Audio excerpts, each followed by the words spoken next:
Mr. President, what you've announced today is a truly uniquely American solution. It brings together our capital markets, which are the best and biggest in the world, with our manufacturers, our innovators, our miners, all pitching in to make this possible. Now, these things don't happen without the best and the brightest within industry being at the table. And Mr. President, everyone wants to engage with this administration, with your administration. The key ingredient here was your call to action. Your call to action allowed us to bring together the best players in the market, sometimes the fiercest competitors, getting them to work together to come up with a creative solution. Now, in addition to our great team at the Export-Import Bank, who worked around the clock, led by Brian Greeley, Jeff Wilson, Sarah Whitten, many others, we benefited from having the biggest manufacturing CEOs, the smartest market players at the table, all looking to solve this problem. So what we have with Project Vault is marrying the capital solution with what we need when we need it most. And the best part about it is that the American taxpayer will earn a return on financing the first ever strategic critical minerals reserve in history. And we thank you, Mr. President, for allowing this to happen.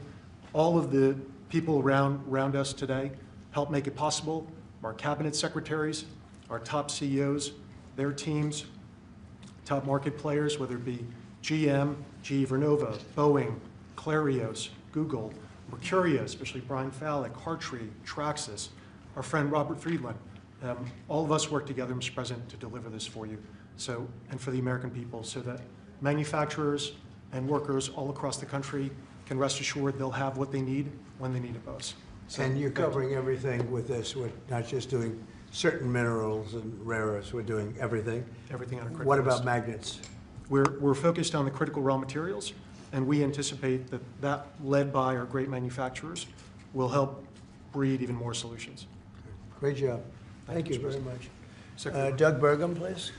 Mr. President, again, I want to echo what John said, which is a great thank you to you. You've set the direction, and when you took office, you've done more in the last year for mining and minerals in our country, perhaps than any president in history. Just like drill, baby, drill, you said mine, baby, mine. And what's happened in our country is you've led us through deals with equity deals for the first time. The United States of America is driving equity deals to help sustain and balance this market. You unlocked Alaska with the Amber Road project. That opened up over 1,700 mining claims in Alaska. And of course, on beautiful clean coal, we've got critical minerals that are co-located with that coal, and we've unlocked that. The Biden administration did 0 coal leases during the last 4 years. You've done hundreds of millions of tons of coal leases. That's going to help drive electric prices down in America. Permitting, you mentioned this in your remarks. There were some permits that had lingered for 29 years. They got done in 4 months last year under your administration. And under your emergency authorities, some of these permits got done in as short as 12 days. You helped create a club of nations to help balance out the fact that we didn't have markets that were functioning around critical minerals.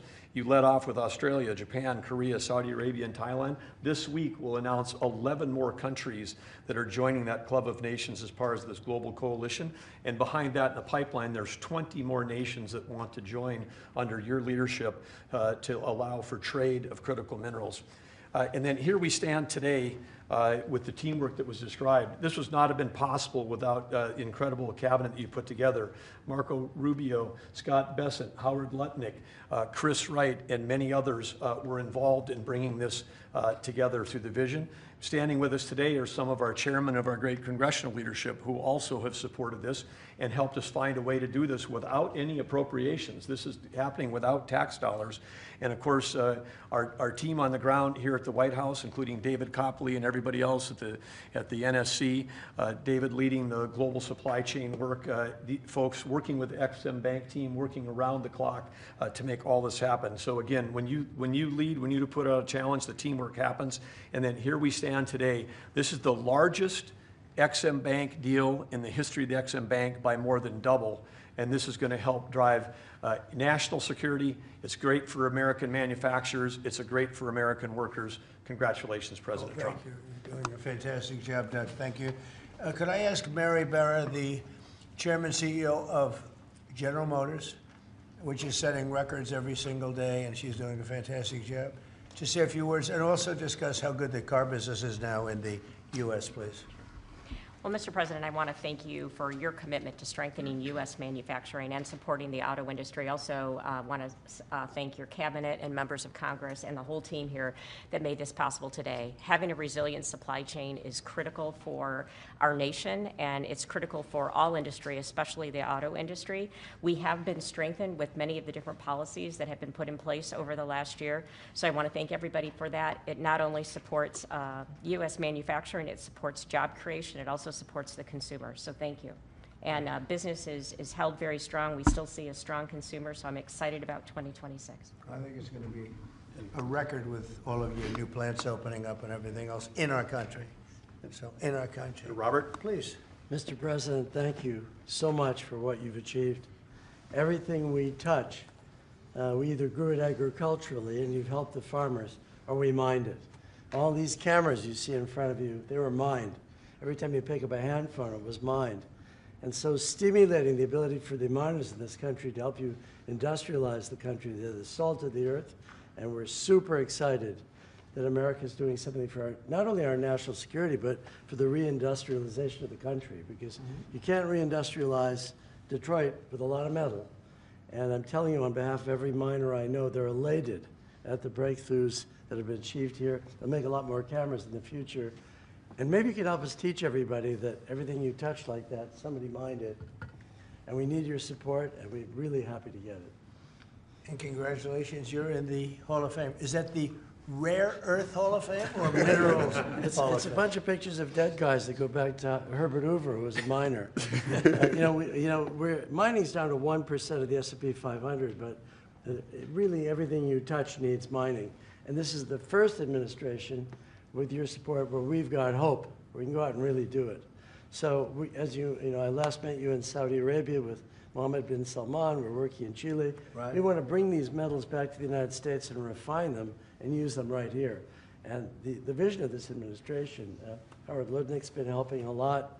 A lot of people at Exim Bank have been helping a lot. I'm just telling you, the morale of the miners is sky high. Doing a great job. Thank you very much. Congratulations. That's a big deal. Thank you. Thank you. How about French Hill? Say a few words, please. Thank you, Mr. President. Well, on behalf of Congress, Chairman Westerman can talk about how he's helped unleash the ability to mine through permitting reform. And Senator Marino and I serve on the House Financial Services Committee and Senate Banking Committee. And we're best in this country when we take the private sector and we leverage it to unleash the directions that you're made. And so together with our reauthorization of the Exim Bank, we leverage that resource with private sector dollars to make this a success. And it's going to be a huge strategic change in America's industrial capacity. Big difference, right? Big difference. There's never been really anything like what we're doing. Bernie, please. Not to be hyperbolic, but if you hadn't been elected, the auto industry in America would be over. The It would be country would be completely over. The country would be over. Well, but the auto industry would have been gone first. What the Democrats had done with electric vehicles, the mandates, what you were able to accomplish last year, Secretary Lutnick, what Secretary Bassett was able to do with your leadership has transformed the auto industry. And I tell you, it's never been better for people in the auto industry. I hear it from all my friends. They are elated. And the worst part is that the people that you really saved were the car dealers in California, in New York, in New Jersey, right? And they fought me all the way, Mary, right? They fought me all the way, and now they're saying thank you very much. But you're doing a great job. Thank you, Bernie. Scott?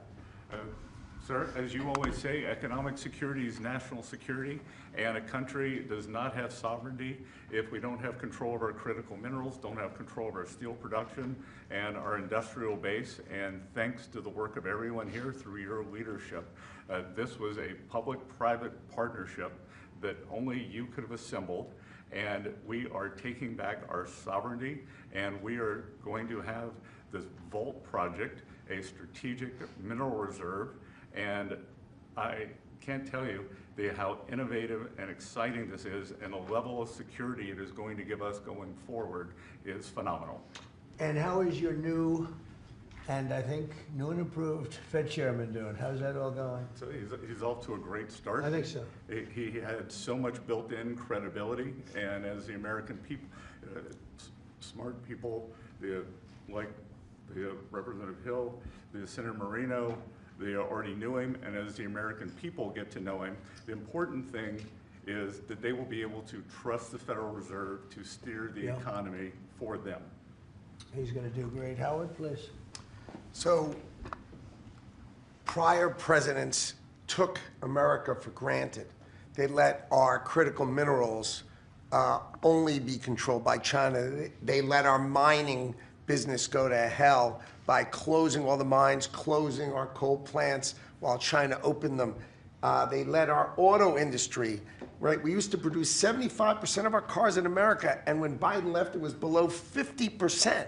We were just letting all of these industries just be shredded from America. And thank goodness you are in this chair, changing it and taking it back. We are taking back critical minerals. We are taking back mining. We're taking back the auto industry. You're going to watch us take back pharmaceuticals. We're going to take back semiconductors. None of this could possibly happen without your leadership. And it is the most fun to stand back here with your leadership because we are changing America back and making it great again.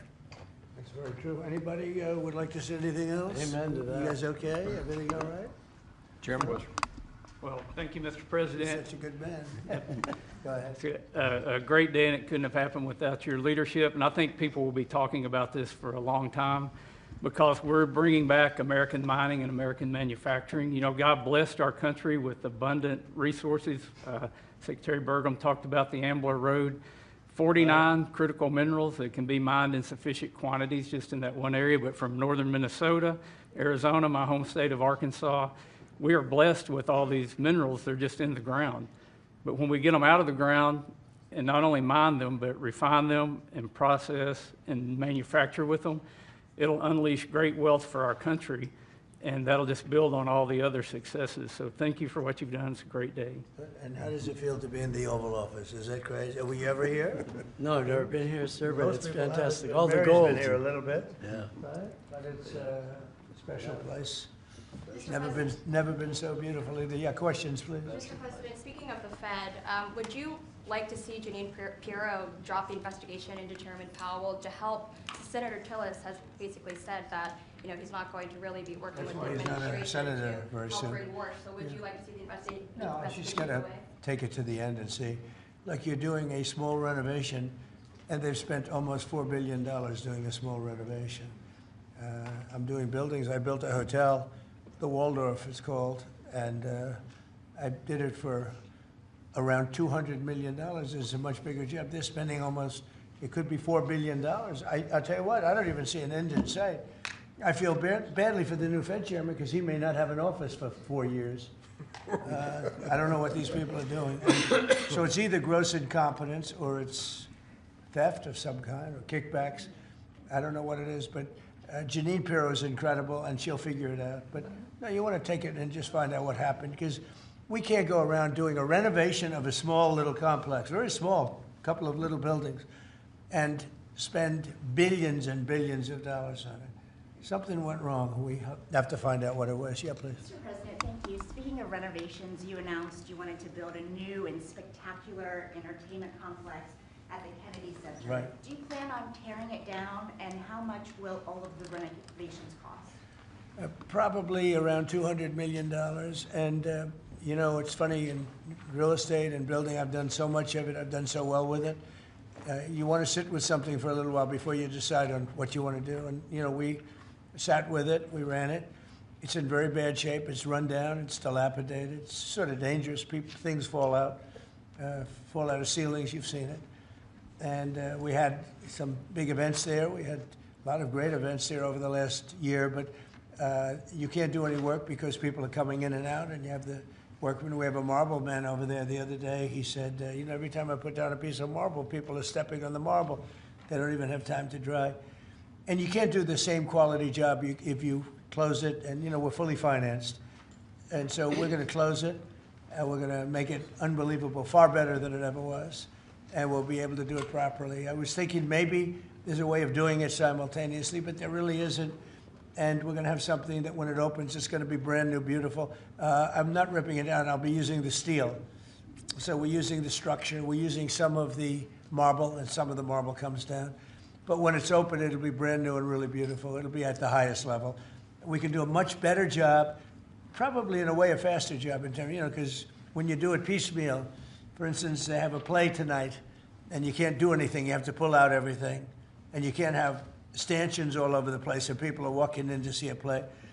So we'll be closing it sometime around July 4th. It's like we'll close it on July 4th in order to do something great for America, and then we're going to build it. We have great contractors. We're going to build it, and we'll do it right. We're using the highest grade marbles, the highest grade everything. It'll be brand new. Tremendous carriers putting in the air conditioning, or I guess they're a bidder, but they're probably going to get it. Carrier. We're going to have all brand new air conditioning, heating. The steel will all be checked out because it'll be fully exposed. It's been up for a long time, but as anybody knows, it was in very bad shape. Wasn't kept well before I got there. So we're going to make it. I think there won't be anything like it in the country. Sir, Mr. President. Yeah, please.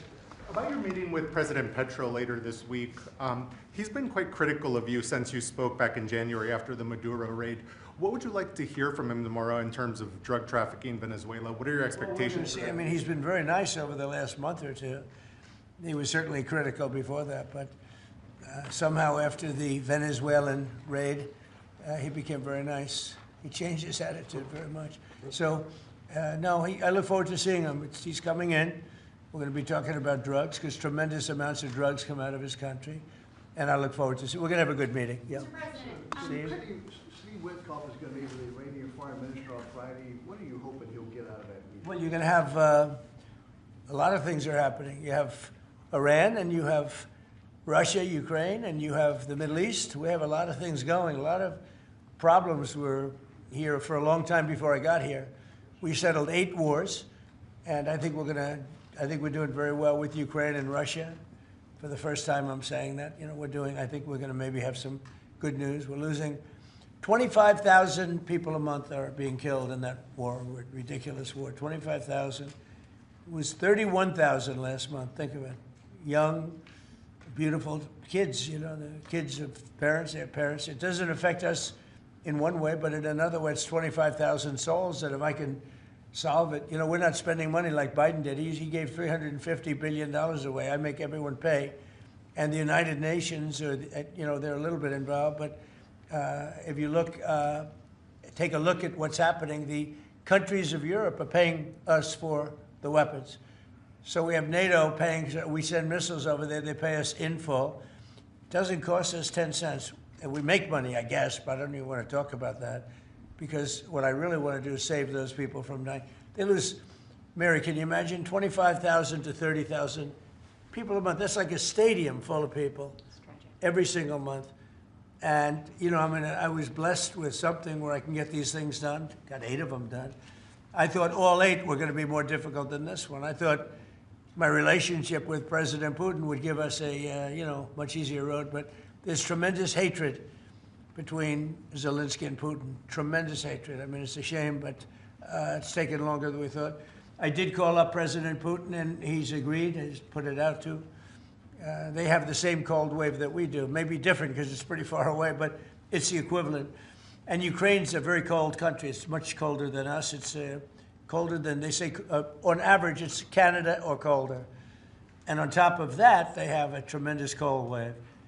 And I asked him if he wouldn't shoot for a period of 1 week, no missiles going into Kiev or any other towns, and he's agreed to do it. So it's something. What about Iran's nuclear program? Do you think Mr. Witkoff can get a deal on that? Well, we're talking about that. We have ships heading to Iran right now, big ones, biggest and the best. And we have talks going on with Iran. We'll see how it all works out. Mr. President, when did you speak with Mr. Putin? President, the Pentagon released National Defense Strategy last week, and it says Where are you from with that nice I'm accent? from Europe, Good. from Lithuania, Baltic states. Good. National Defense Strategy says that U.S. will provide critical but only limited support for European defense. What does that mean, limited support? Will U.S. still provide? Well, we get along very well with Europe. I do, because, don't forget, I got the GDP lifted from 2% to 5%. Nobody thought that could be possible, and they're giving us a lot of that money. We have the best military equipment. We're selling it to NATO. But I get along very well. But Europe has to be careful because, there are those that say it's no longer recognized.